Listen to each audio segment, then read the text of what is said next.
And this one is the last one.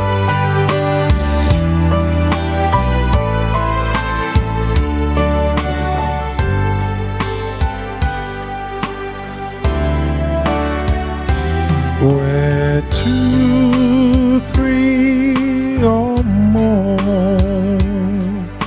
are gathered in His name, He has promised to be there to set their hearts aflame. And right now I sense the nearness of His presence in our midst. What a privilege to feel His presence, and oh, how sweet it is. So sweet is the Spirit when it moves among His people. Hearts are melted, lives are changed, and dreams restored. He brings healing for every heartache. He has a promise for every problem. Just so sweet is the Spirit of the Lord.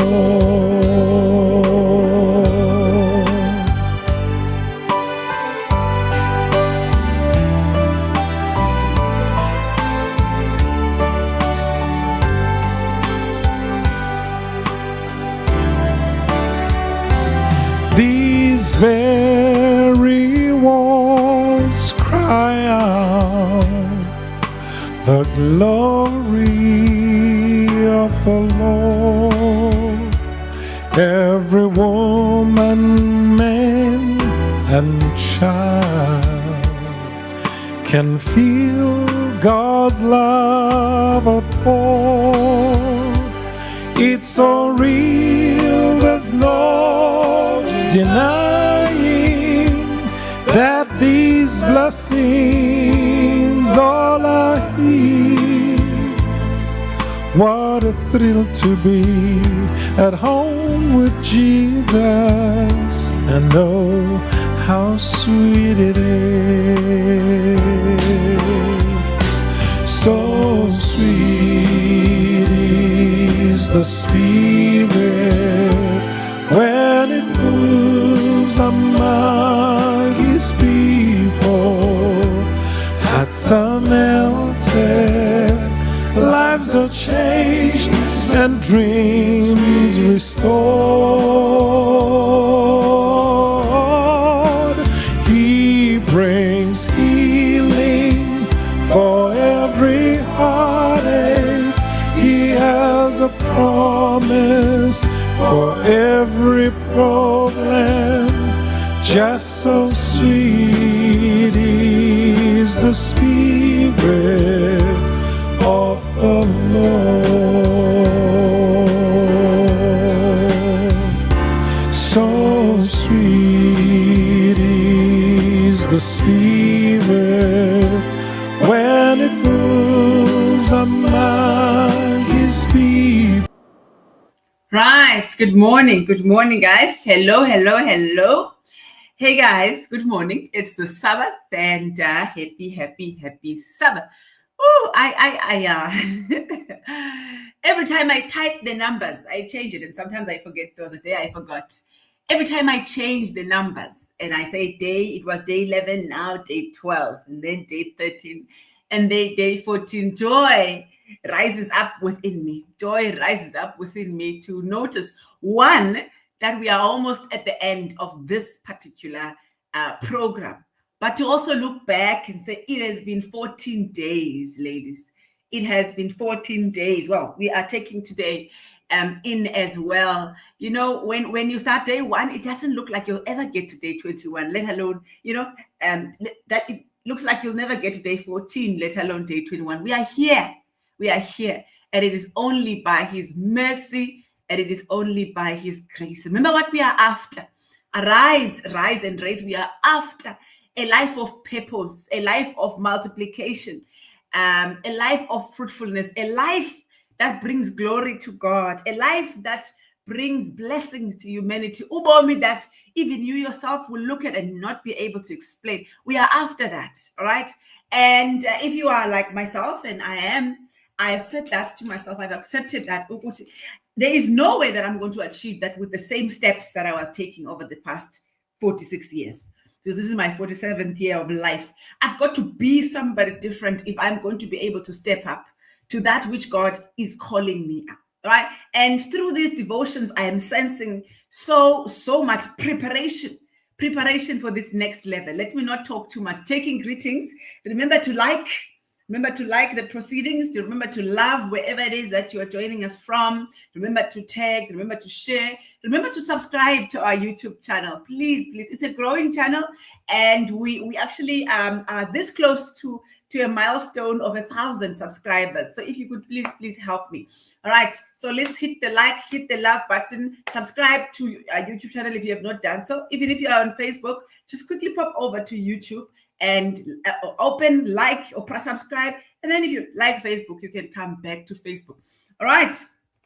Mabukang took the front row seat this morning. So Lesotho is claiming the front row seat, followed by Gqeberha. Sorry. Good morning, Tandy and Pumza from, I think, Cape Town, but lots of Gqeberha in you. We will take that as well. Tombi from the Val, good morning. Kiana from Maun, she's here. Good morning, my lioness in the Cape. Good morning, Sme, coming from England. Well done, ladies. So there are people who are permanent. What is that? It's so heartwarming for you, ladies. These are people who are, by the way, before we you even went live, the seat was already occupied. Nomvuyo from Cape Town, Joyce. Good morning, Joy. Welcome, sis, all the way from the Togo. I hope all is well. I'm glad that you are able to connect. Tula joining us from Botswana. Good morning, Kelly joining us from also Botswana. Maun is in the house. Siri, good morning, joining us from Johannesburg. Oli, good morning from Rustenburg. Am I right? Mamutaki joining us from Kradok. Good morning, ma'am. Good morning. Thank you so much. We've got Bloemfontein in the house this morning. All right, ladies, I'm going to just keep putting down the greetings. All right, I'm going to keep putting down the greetings, but I do want to go to the word, all right, as quickly as I can. But thank you so much for joining us. You know that you do the necessary, right? Do the necessary.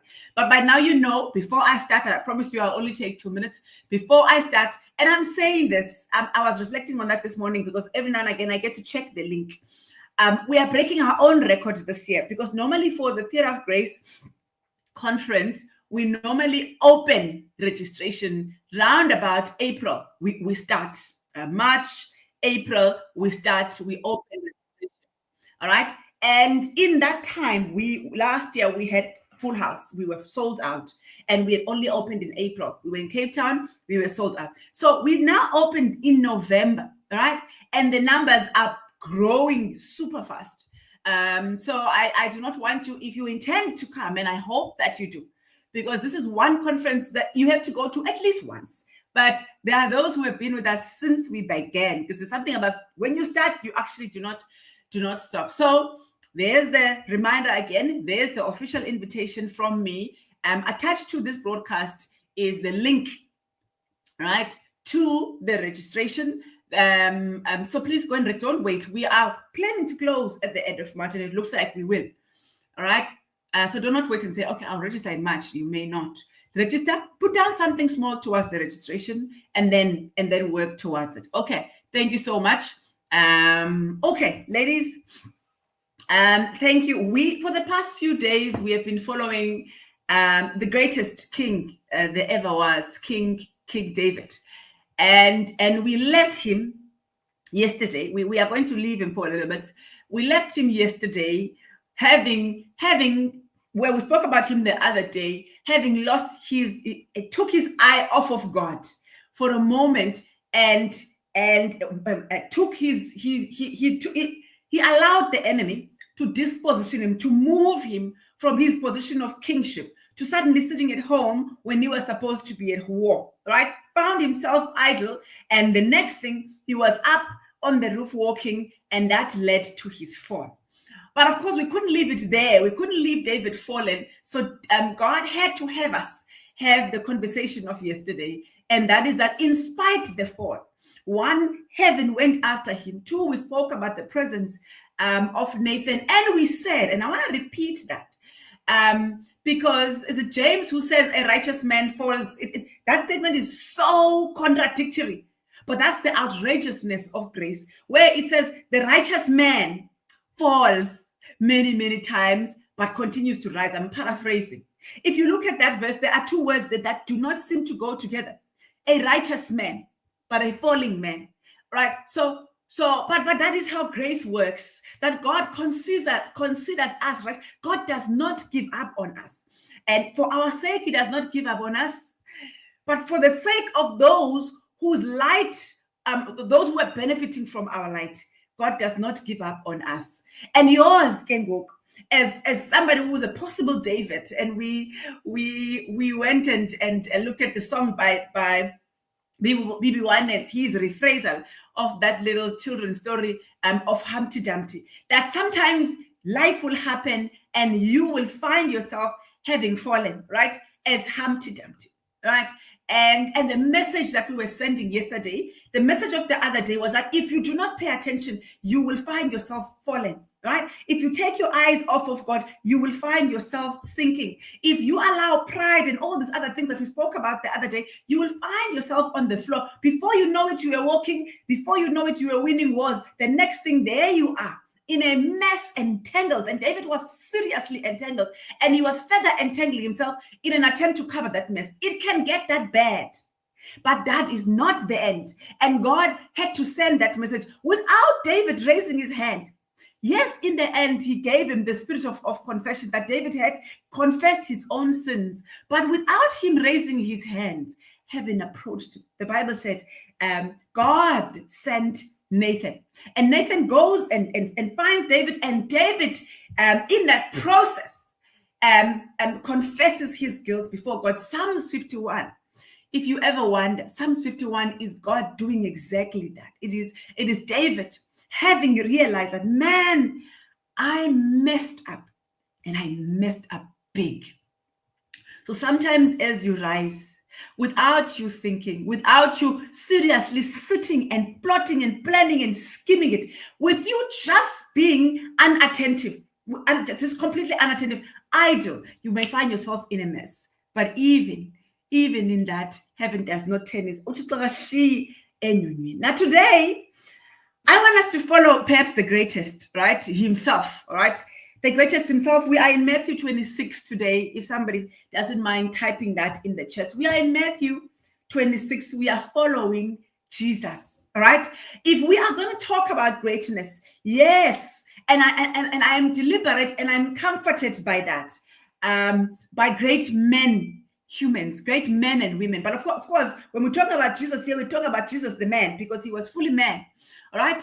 But I was deliberate in reflecting and gleaning lessons from the story of Joseph, gleaning lessons from David, and we spent a lot of time with David. But now, can we just go and spend a little bit more time with the son of David and see if there are lessons that can be gleaned from lessons on the pursuit of greatness, lessons on the rising that can be gleaned from Jesus himself.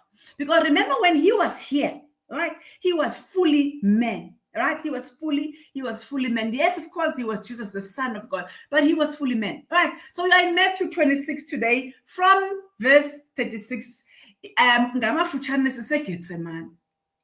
Right? Now let me go and recap what we are about. We have accepted a call to rise.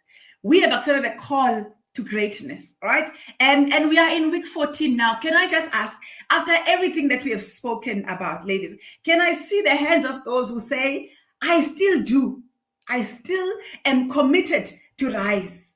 I still am committed to live a life of purpose, to live a life of greatness, to live a life of multiplication. I'm still committed to multiply. I'm still committed to multiply. Can I just see the hands of those? All right. In fact, don't put a hand, just type it. I'm still committed. I see that, but sorry. I'm still committed to multiply. I'm still committed to fruitfulness. I'm still committed to the rise. All right. I see the hands, and I pray that God may help us. All right. I pray that God may help us, because now God is revealing things that are involved in the rise. He has been. But when we're going to talk about Jesus, it gets even more serious. Gqeberha. I don't read the chapters anymore because it's a lot. If I read it, it's going to be big, right? But we know what happened, right? We know what Gethsemane was, right? We know what Gethsemane was. Remember why Jesus came here. The angel described it. The angel described it to his mother, right? To his mother. Let me take these commitments, ladies. I like it. I like it. And I'm praying that God can help us. That God can help us. And of course, we are also declaring, you know what it is, right? With the gentleman on the left. But it doesn't matter. With or without his interference, we are committed, we will rise, and we will give God our best. This is that year. This is that year of multiplication. This is that year that we will give God our best. All right, I'm responding now to your commitment statements. Well done, and thank you so much. And I will pray for you. I will pray for you, and please pray for me. Now, let me come back. So the commitment to rise, the commitment, and as you put it, Siwandi, the commitment is to live in that life of purpose, right? That is to go as instructed by God, is to go and be fruitful and multiply. In other words, that's your assignment. Now, when Jesus came into this world, the angel announces it to Joseph, the father, all right? The father of Jesus, that you will give him the name Jesus, because he shall save his people from their sins. Now, at Gethsemane, we are now a few steps away from the final manifestation, from the final realization of that purpose for which Jesus was born. Ladies, he was born to die. He was born to die. He was born so that he can go and be broken. But he teaches us so many things in how he deals with the fulfillment of the impossible purpose of dying for you and me, so that the gap between us and God can be closed. We pick up so lesson. It doesn't get any greater than a man who naked stands and hangs up on that mountain so that you and I can be saved. So he was about to reach the pinnacle of his purpose. You and I are not there yet. You and I are not there, but already we are experiencing so much, because the enemy is the devil is the enemy of God. And as far as we are concerned, the devil is the enemy of purpose. He is the enemy of our purpose. And so we want to take one or two lessons on Jesus. Okay, let me come down, because again, time is against me. All right. So the Bible says Jesus went with them to the olive grove called Gethsemane, which is that. So it was an olive garden. All right. And he went with everybody. He went with everybody. By everybody now, we are talking about all the disciples. I don't think Judas was there. I think it was with the 11, because soon he shows up. Oh, no, he was there. Because when the enemy showed up, when the guys came, he then pointed at him. So he goes with the 12, all right?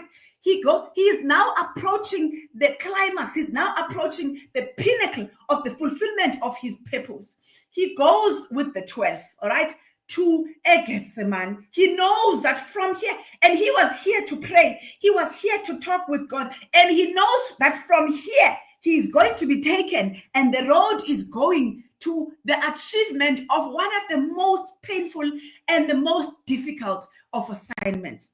Can I just say this? And please write it down. And when I say write it down, I'm really saying take note of it. The journey to greatness sometimes involves extremely painful assignments. The journey, ladies, to greatness sometimes involves extremely painful and undesirable assignments. Please write it down. Sorry, my voice is now starting to report because, well, we are on day 14 today. But God has been gracious. God has been gracious. Somebody write this down. The journey to greatness, the rise, involves extremely difficult, extremely painful, and undesirable assignments. There are things, that as you rise, as you pursue your life of purpose, there are assignments that God is going to place in your hands that you are going to look at and say, Hi, Mzal. No. You cannot expect me to do that. And because I cannot, not only can I not, but I do not want to do this one. And fully, I do not want to do this one. Sometimes, as you rise, you will come across those assignments where you look at it, you're like, there is just no way, God, that you're going to expect me to do this. And fully, I do not want to do that. But between you and God, there will also be something inside of you that tells you, hey, Mamcha, ewe awufuni. But it is yours. It is yours. It is yours to complete. It is yours to do. You have to. There is just no way. You have to do it. Yes, has arrived at that. But now I want us to pick up a lot here. There are so many dynamics, and I do not have time. Some of those dynamics are that he comes with everybody, but he gets to a place where everybody, what is the right English word? I do not know, but umdilili mawushiyeke kule ndawo. Umdilili mawushiyeke kule ndawo. The next few steps that I need to take in the completion of my assignment, I cannot take with the crowd, right? There are some assignments that you will not be able to fulfill in the presence, in the presence of everybody. You actually have to just leave the crowd behind.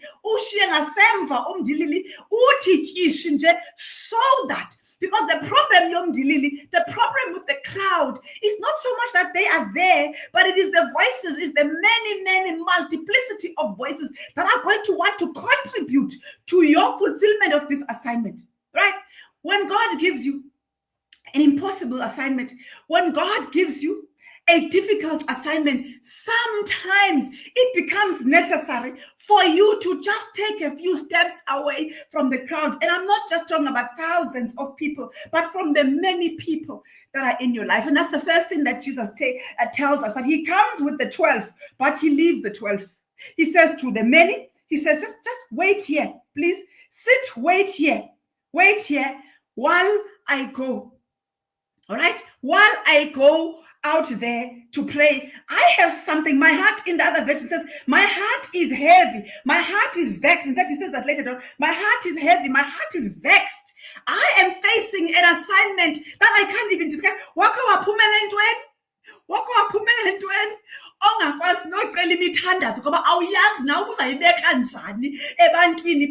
people have a of wanting to know the details, and you do not have the details. All you know is that you are sitting with something. This thing is big and you have to do it, and you don't. Sometimes, now I'm a people's person, right? Sometimes it's necessary though. Sometimes it is necessary for you to leave the crowd behind. So just leave the crowd behind. But he also doesn't leave everyone behind. He takes the 3.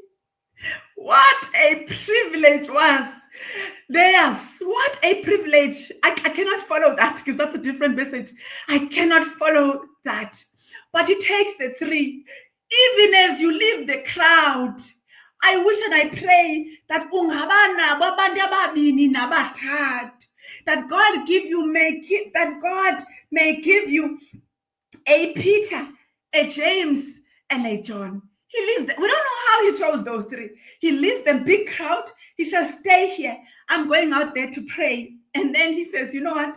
That which I'm about to do, right? The praying that I'm about to do, is my individual assignment, but I would love to have some help. So he brings in Peter, he brings in James, he brings in John. He says to these three, come a little closer with me, right?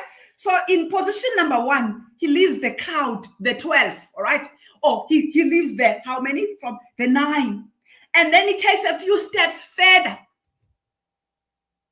He brings Peter, he brings James, he brings John, but he does not take them all the way either to his own private place. He just brings these three. He says to them, can you just watch and pray with me? 2 things that I want you to notice about these 3 now that came a little closer, right? These 3, let me put it this way. People in your rise, let's say you're taking a flight, you're rising from here to Germany or wherever. There's a lot of people that will take you to the airport. But 1 or 2 people will take you to the boarding gates. But they cannot take the flight for you. They cannot take the flight for you either. But they've come close enough. But watch what Jesus does. Even with Peter and James and John, all he tells them, it is now verse 37 and verse 38. In verse 37, it just tells us the condition of Christ's spirit. He says to them, he became anguished and distressed, right? Some assignments will bring you anguish. Some assignments will bring you distress. This is what he tells them. He says to them, my soul is crushed with grief. He tells the 3 now, right? There are the close 12. Then are the close 9. Then there are the closest 3. These 3 were the closest. But even to the closest, sometimes you do not have to reveal the actual assignment. He doesn't tell them what it is, but it tells them the effect it is having on him. I am in distress. Drop a message to your friend. Drop a message to whoever. Somebody that you know that is closer to you. I'm in distress. I'm in grief, right? My soul is crushed. Here is what Jesus taught me about that. Number 1, watch and pray. And I love that about Peter, James, and John. They never asked him. What is it that is destroying you? They didn't ask him. Sometimes we are curious to ask, and sometimes we make it difficult for people to come because we are going to ask. All that he asked them was to watch and pray. They committed to do it. Did they do it? They did not do it. We're not going to talk about them, all right? Why they didn't do it. But you don't even have to unpack the assignment. Just say to your friend, Chana, Tandas,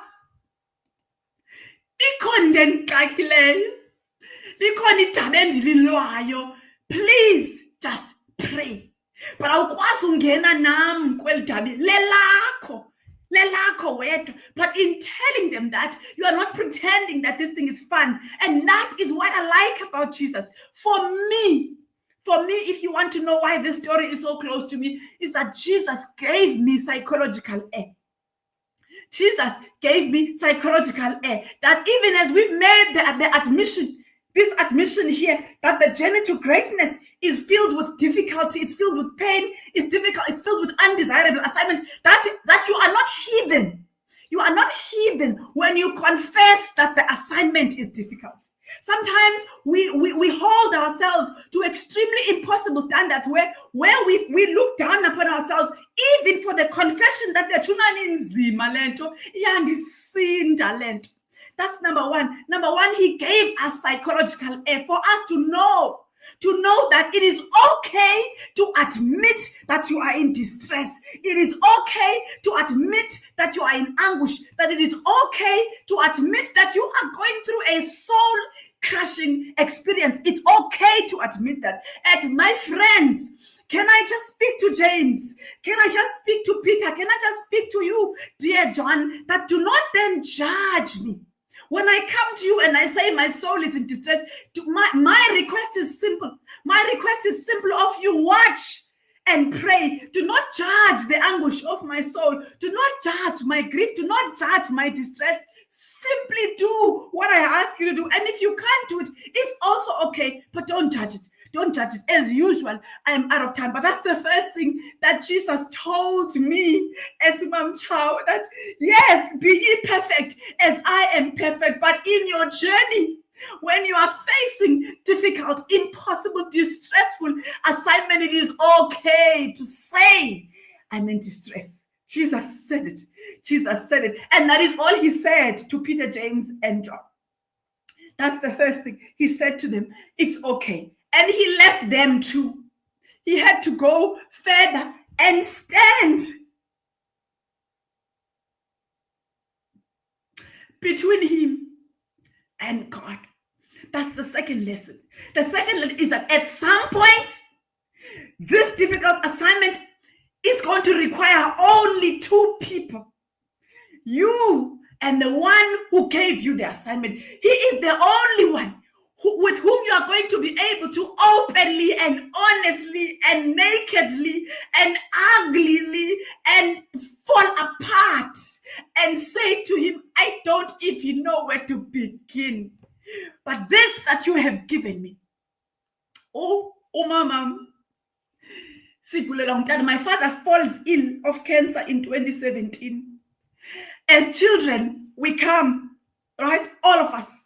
We come and we roll up our sleeves and we come with our ideas. The family descends. Everybody is coming to try and stop this man from dying from cancer, taking him. But as he gets sicker, and sicker, the number of people that were close to him reduces. Because people could see that people could see. And unfortunately or fortunately, I consider that an honor. I had to be the one that walks that last journey. I and my husband had to be the one that walks that last journey. But I will never forget the words of my mother. Of course, it's always there, but she's old. But I will never forget her words that she said to me. She was about 73, watching my father die. And I don't know who or what had happened, but she called me one afternoon. I had taken that as a balap. She called me one afternoon and she said, Mam Chow, bring him back home. Bring him to me, Tanam. Bring him to me. I am the one that took the assignment.